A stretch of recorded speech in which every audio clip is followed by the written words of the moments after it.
Cari amici della Via dei Presepi, buon anno a tutti. Questa volta ritorniamo a Nervesa, siamo in compagnia di Luana. Luana, ben ritrovata. Grazie. Buon anno a te, buone festività. Grazie mille. Quest'anno un presepe tutto rinnovato all'insegna della rinascita. Sì, proprio.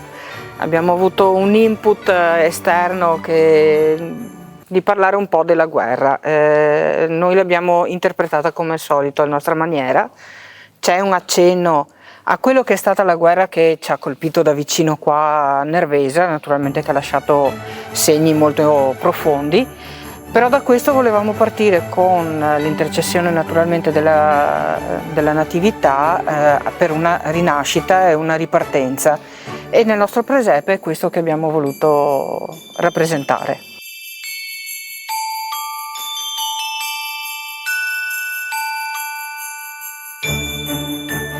Abbiamo visto anche tantissima manualità, tantissima inventiva, quindi siete attivi. Sì, tutte le cose, le casette, i movimenti, sono tutte cose fatte da noi con le nostre semplici abilità. Ci piace anche curare il dettaglio, ogni anno cerco di mettere qualche animaletto nuovo per stuzzicare la curiosità dei bambini.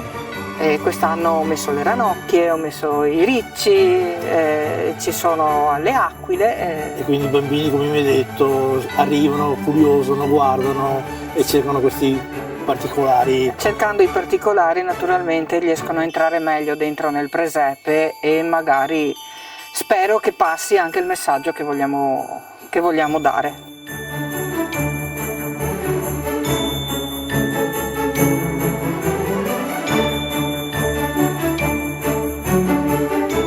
Messaggio che te hai voluto dare con i tuoi due amici volontari che naturalmente vuoi ringraziare. Beh, certo, ringrazio sempre in primo luogo Valentino, che è veramente una forza per andare avanti, e mio marito che è l'autore di tutti quanti i piccoli movimenti e delle casette eccetera.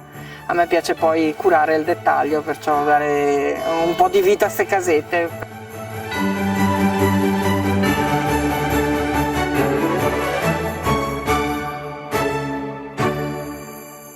Luana, ormai le festività stanno finendo, ci avviciniamo all'Epifania, ma non è finito il tempo per venire a visitare il presepe, quindi no. Dove siamo e in che orari è possibile visitare? Allora, la chiesa è la chiesa parrocchiale di Nervesa, la chiesa principale in pratica di Nervesa. Gli orari sono tutti i giorni, compresi i festivi, evitando magari l'orario delle messe, e siamo aperti fino alla terza domenica di gennaio.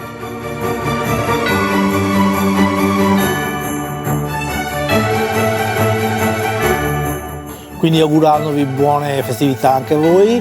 Con Luana rinnovo l'invito di venire qui nella Nervesa della Battaglia, visitare anche questo splendido presepe, ma non solo. Perché come lo dico sempre, per dire grazie a questi tantissimi volontari che investono il proprio tempo rubandolo alle famiglie per costruire queste bellissime opere, uno dei pochi modi che c'è per dirgli grazie, oltre a lasciargli naturalmente un'offerta nella doverosa cassetta, è anche quello di essere fisicamente presenti, perché già il solo vedervi dà forza e coraggio a questi tantissimi volontari per andare avanti e continuare a costruire presepi per voi. Quindi buone festività a tutti e ci vediamo alla prossima.